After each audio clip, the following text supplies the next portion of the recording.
લોકસભાની ચૂંટણી પહેલા ગુજરાતમાં કોંગ્રેસ એક પછી એક મોટો રાજકીય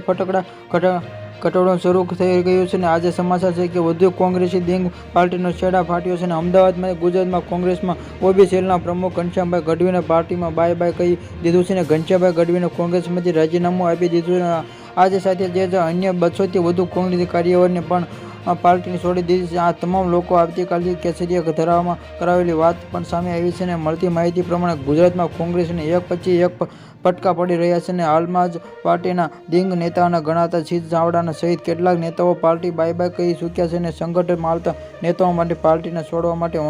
લાઇનમાં લાગ્યા છે અને હાલમાં જ સમાચાર છે કે કોંગ્રેસમાં ઓબીસી સેલના પ્રમુખ ઘનશ્યામ ગઢવીને રાજીનામું કરી દીધું અને ઘનશ્યામ ગઢવી આજે કોંગ્રેસ છોડી ચૂક્યા છે અને ઘનશ્યામ ગઢવી ઉપરાંત ગુજરાતમાં કોંગ્રેસની વિચારક મુક્તિની જાહેરાત સમિતિએ કહ્યું છે કે કોંગ્રેસે આજે પક્ષમાં રાજીનામું આપ્યું છે કે ઓબીસી સેલના અન્ય હોદ્દેદારોમાં જિલ્લાના વિકાસનો અદેબાર 200થી લોકો રાજીનામું આપ્યા નામના સરળ કારણ પણ સામે આવ્યું હતું. Subscribe my channel. આવા જ વિડીયો જોવા માટે જોડાઈ રહો અમારી ચેનલમાં.